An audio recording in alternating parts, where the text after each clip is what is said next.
Kung wala ngang mga Duterte, malamang walang PBBM. Kaya't dapat hindi nakakalimot ang Pangulong Marcos sa mga sakripisyo ng mga Duterte at ng taong bayan. Maibalik nga lang ang mga Marcos sa Malacanang. Kaso nga lang, nabuhay kasi sa kayamanan at karangyaan itong si Bongbong, kaya't hindi marunong tumanaw ng loob. Baka nga raw ang gusto pa nila ay magpasalamat ang mga Juan sa mga galamay at alipores ni PBBM. Ang haba nga ng pagtitiis ng masang Pilipino para lang bumalik na naman sa umpisa. Sayang lang ang paghihirap at pagbabagong ginawa ni Tatay Digong sa bansa. Dapat ngayon nga raw ay bumaba na sa pwesto ang Pangulo at ipaubaya na lang ito kay VP Sara. Kaso nga lang, paniguradong kokontra na naman rito si Lizas Mags dahil itong araw naman talaga ang unang nakikinabang sa kapangyarihan at posisyon na meron ang takusan ng Norte. Well, ito nga ang balitang ating pagkakatutukan.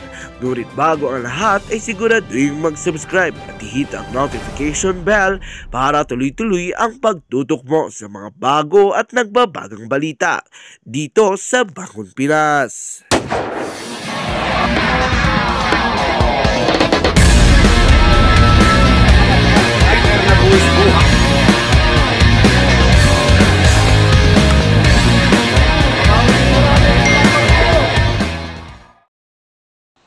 Pag-usapan natin ngayon ang totoong sakit ni PBBM.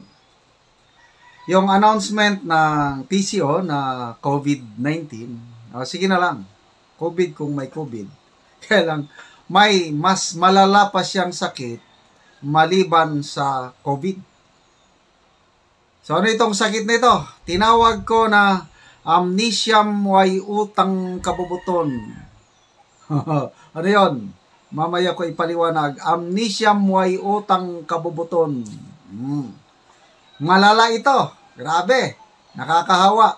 Nakakamatay. Okay. Pakinggan, panoorin natin itong short video. Yung mga salitang binitawan ni PBBM 6 months ago. Parang nabalik ako dun sa kampanya, nandun kami dalawa ni Inday Sara nagbubungis-ngisan ulit. And the reason I made her laugh is that I told her, dito sa mga gulong nangyayari, I have just officially designated myself as your self-appointed official BFF. So, kahit sorry na lang, sayot mo sa gusto mo, I'm still your #1 fan. Okay. 6 months ago, somewhere in Leyte, sa launching ng isang pier, nandun si Martin Romualdez, nandun si VP Sara. Oh, I am self-appointing myself as your official best friend forever. Sorry, Inday Sara, I am your #1 fan. Meron bang pumilit sa presidente na nag-announce ng ganon? I believe, inulit na naman niya yan nung birthday ni VP Sara. Ano bang buwan ang birthday ni VP Sara? Nakalimot na ko. Na, malala ko rin yan eh. Na best friend forever niya talaga si VP Sara. Oh. So ano yung sakit? Yung amnesiam way utang kabubuton. Amnesia. Nakalimot na po ang Pangulong Marcos yung kanyang presidential proclamation. Ganda sanang nagawan ng ng presidential proclamation. Pwede ba yun? Presidential proclamation. I, President Ferdinand Bongbong Marcos Jr. do hereby appoint myself as the best friend forever of Vice President Inday Sara Duterte. Sign. Yun na lang ang kulang eh. Yung written. But this one is recorded. Actually, pinadala sa akin ito ng isang DDS eh. Sabi niya, Brad, ito, malala mo pa ba ito? Oh, malala ko. Oh, parang nakalimutan na. Nasaan na ang tunay na kaibigan? Sabi nang nagpadala sa akin. Oo nga, nasaan na? Kaya ito, gumawa ako ng vlog. Oh, Mr. President, self-appointed BFF of BP Sara, nasaan ka na? Ngayon na ang iyong kaibigan sinisira ng iyong pinsan. Okay lang sana kung ang sumisira o kumakalaban kay BP Sara yung Makabayan Black. Understandable yun.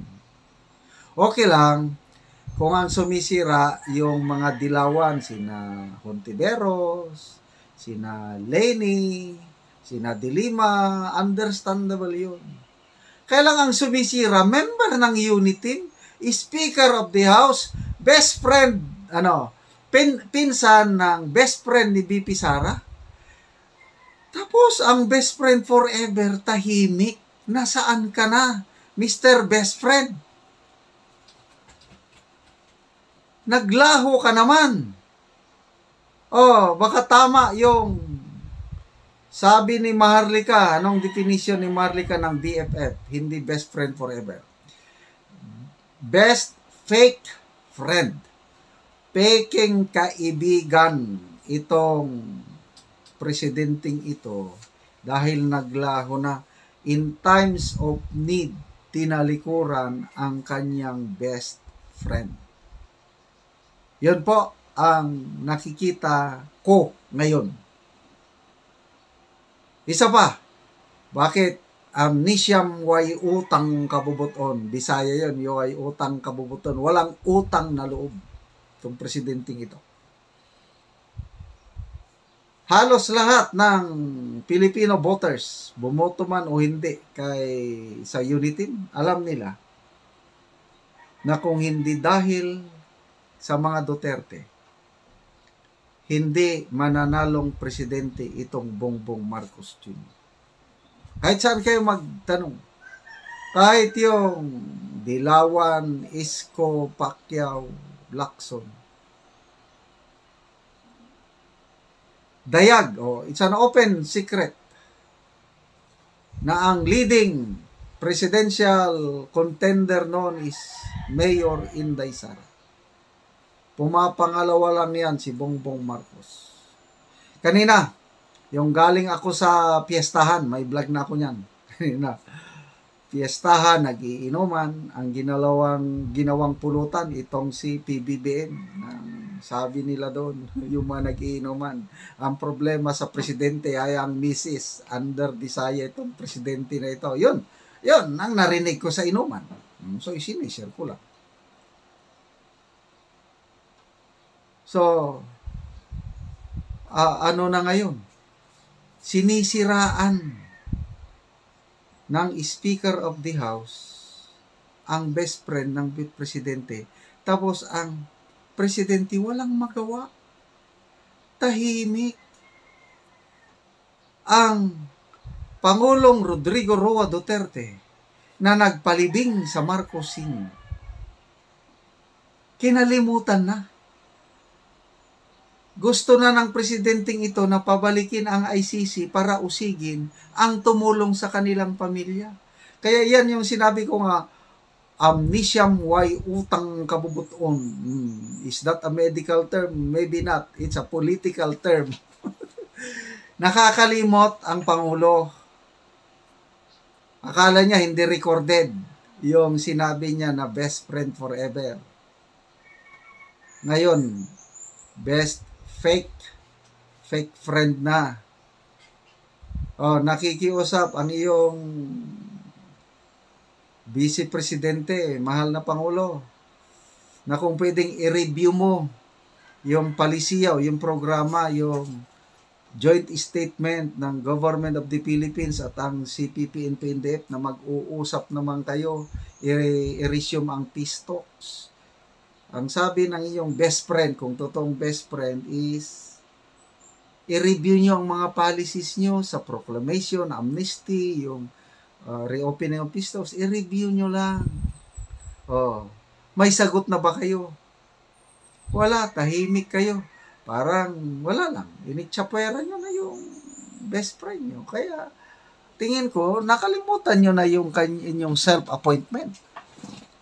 Bakit hindi kayo magsalita, Mr. President? Magsalita naman kayo. Totoo bang may sakit kayo? Yang sakit nyo lang daw is COVID-19. Ano bang COVID-19 yun? Di naman nakakamatay. Pwede naman kayong magsalita. Ang hindi ko maintindihan, bakit sobrang tahimik nyo ngayon na kailangan kayo ng ating bansa dahil may mga nangyayaring kaguluhan, lindol, bombing sa Marawi, ito na kaguluhan sa ICC, sa impeachment, daming problema ng ating bayan tapos tahimik lang kayo ng tahimik. So, baka totoo yung narinig ko, ulitin ko ulit yung sa piyestahan na iba na ang nasusunod, hindi na ang presidente, kundi yung tunay na nagmay-ari ng power, si Yes Ma'am. Yes Ma'am na lang. So, ano na lang mangyari sa ating bansa? Again, i-review natin yung expose ni Maharlika. Kasagsagan ng Marawi bombing, ang presidente nag-attend ng kasal. Inuna pa ang kasal kaysa yung kapakanan ng mga kawawang kababayan natin, estudyante sa Marawi. So, sobra na, tama na. Dapat, Mr. President, may pagkakataon pa kayo na bumawi. Matagal-tagal pa, 4.5 years pa kayo kung gusto nyo magtagal. Magpakitang gilas naman kayo.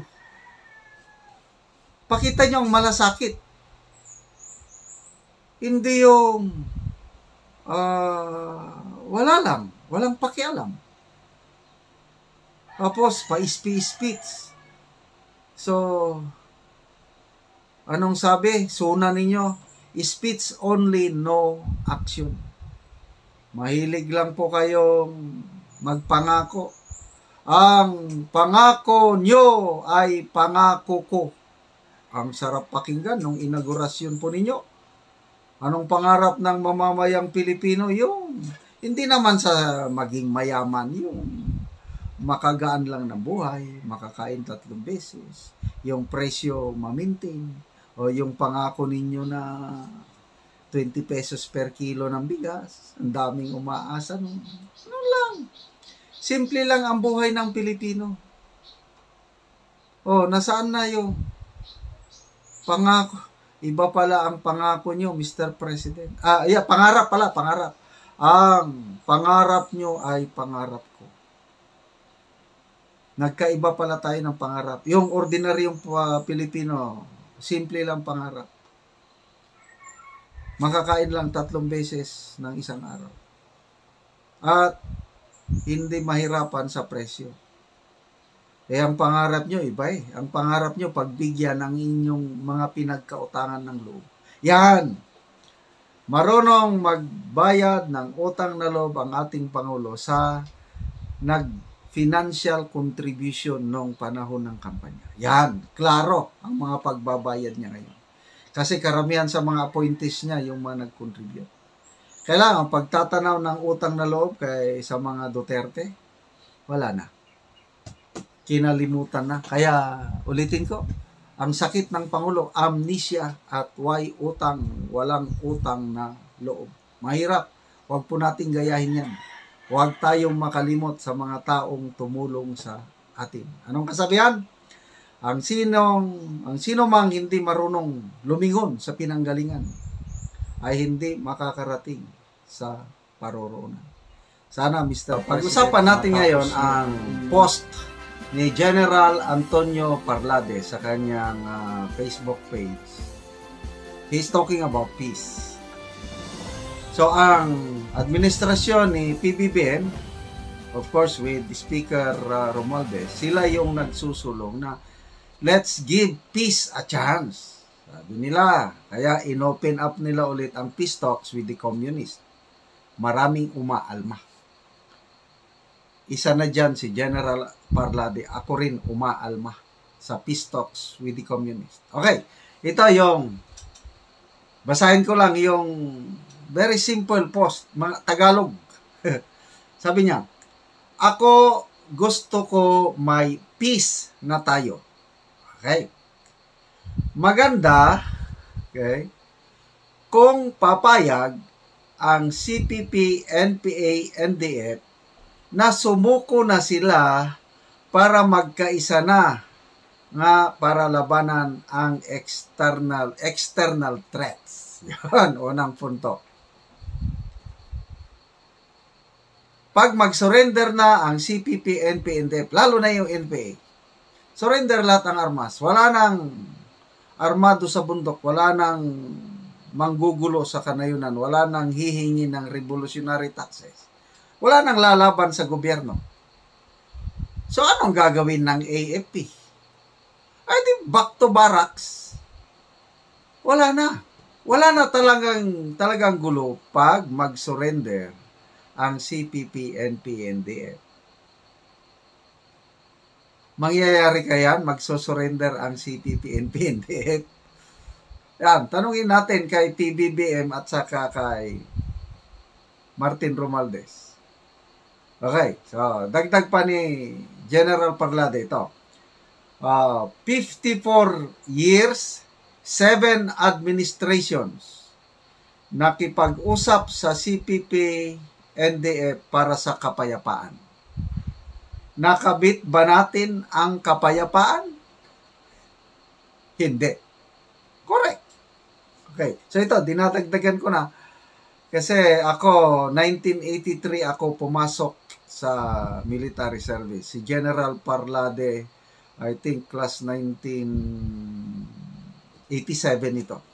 So may 4 years senior ako sa kanya. So both of us, napagdaanan namin Cory administration na siya pumasok. Ako, Marcos Senior administration pa eh. Walang nangyari sa mga peace talks with the past administrations. So, tanong ni General Parlade, bakit walang nangyaring final peace agreement? Bakit? Kasi meron sila, minong sila, the CPP, meron silang tinatago na gustong gawin sa bayan. Mga kondisyones para itigil na nila ang pakikipaglaban. Ano yun? So, ang CPP, NPND, maraming kondisyon. So, ano yun? Okay. Una, pakinggan ninyo. Kung papayag ba kayo. Ang kondisyon ng CPP, para tumigil sila sa pakikipaglaban, what's out? Ito, ang sumuko ang gobyerno at Armed Forces of the Philippines sa kanila. That is real peace for the communist. Pag surrender na, hands up. Okay. Papayag ba kayo ng inyong armed forces susuko na lang sa CPP, NPNDF para magkaroon ng final peace agreement? Malala ko nung kapitan pa ako, I think mga 1996, na-assign ako sa Marihatag, Surigao del Sur. Yung Marihatag, nandyan yung late Rebel Press Father Frank Navarro. Doon ako, tabi ng highway, may kausap akong mga farmers. So pinag-uusapan namin ang labanan, kaguluhan, paano makamit ang kapayapaan. Alam nyo, yung farmer, sinabihan ako, very frank, sir, i-Tagalog ko na lang, binisay yung pagsabi niya, sir, wala mang problema, madali bang solusyonan ang kagubot o kaguluhan? Simple lang ang solusyon para magkaroon tayo ng kapayapaan. Sabi niya, very serious. So, ano po yun? Anong dapat gawin? Kayo, sir, mga army, mag-surrender na lang kayo kay Father Frank Navarro. Pag hindi na kayo lalaban at mag-surrender kayo, tapos na ang giyera, wala nang labanan. Ganon. Nasyak ako, hindi ako umimik, tumawa na lang ako. Alam nga naman makipagdebate ako sa farmer. The same thing itong sinasabi ni General Parlade ang kondisyones ng CPP-NPA para tumigil na, wala nang putukan, peace na talaga, surrender ang gobyerno, surrender ang AFP-PNP. Payag ba kayo? Ay, so, tuloy ni General Parlade. Si Armed Forces of the Philippines, susuko, question mark. Papayag ba ang taong bayan? Naunahan ko na siya eh. Kaya ang tanong, so, kapag kapayapaan dahil sumuko na ang gobyerno at ito na, kapag kapayapaan dahil sumuko na ang gobyerno at nasa poder na ang CPP, tayo ba ay papayag dito? Bahala ka sa sagot mo. Pero ito, sigurado ko, sabi niya, suportahan natin dapat ang ating gobyerno, ipaglaban natin ang ating bayan. Ilahad ang lahat na kondisyon bago pa man tayo pumayag sa usaping pangkapayapaan. Karapatan ko bilang Pilipino na malaman ang mga bagay na ito. Teka nga pala, bakit kailangang tanggalin ang NTF-ELCAC? Gayong kapayapaan naman ang mithiin nito. Sino ba ang gustong patamaan nito? Aba, hindi ako. Okay, so medyo pabiro itong birada ni General Parlade, but I like it. Very simple. Dalawa lang yan. Either NPA mag-surrender, kapayapaan, or Armed Forces of the Philippines mag-surrender, wala nang labanan. So, payag ba kayo mag-surrender ang Armed Forces? Yan po ang usaping kapayapaan. Wala talagang mangyayari itong peace talks na ito. Okay, speaking of war and peace, konting spiritual tayo. The Bible declares that there is a war between God and man. Supposed to be, God and man are, originally they are at peace.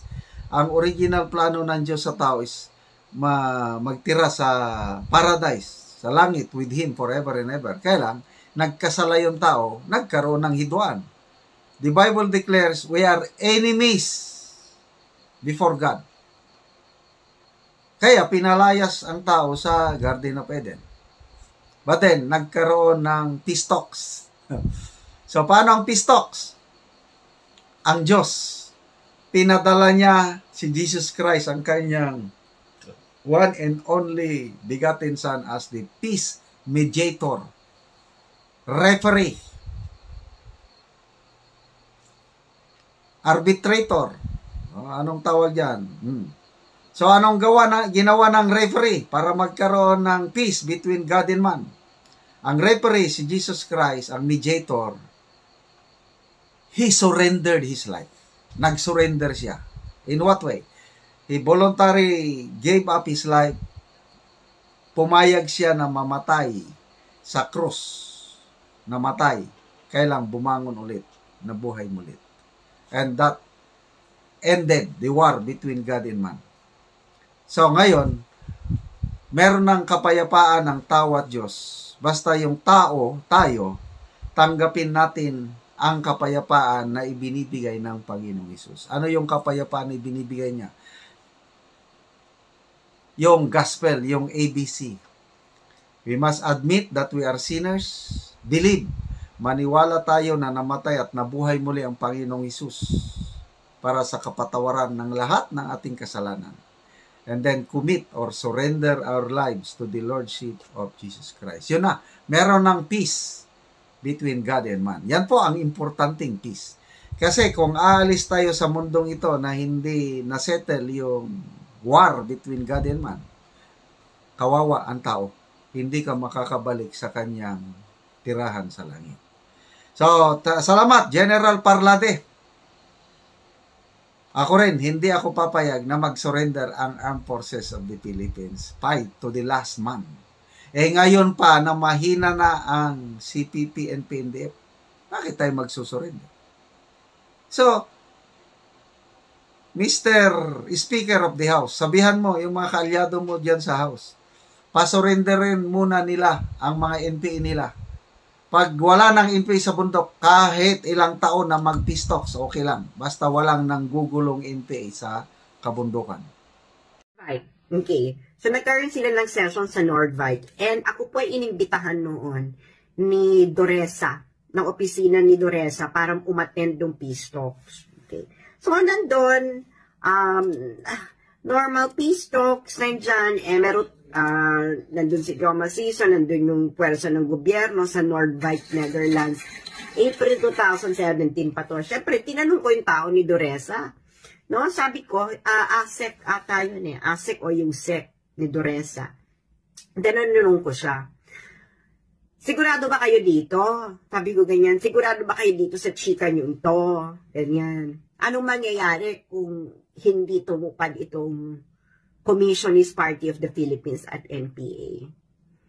Ngayon, sabi sa akin ng USEC at ASEC ni Doresa, this was on April 5, 2017. Kapag hindi sila nag-disarm, kasi ang condition nun is complete disarmament. No? Titigilan na nila, complete disarmament. Is, i-declare na, de-declare ni Digong na terrorist organization ang Communist Party of the Philippines. At pag-aarestuhin yung mga nandun. Sino yung mga nandun? Bibigyan ko lang kayo ng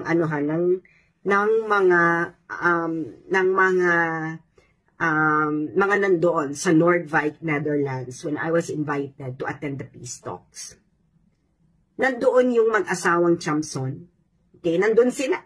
They are a high-ranking commander ng New People's Army. Okay, of course, officer ng Communist Party of the Philippines. So, ganon ang condition. Okay? Pag hindi nyo tinigil yan, i-declare na terrorist organization, ang Communist Party of the Philippines, NPA. At tutuloy, pupulbusin sila ni Digong.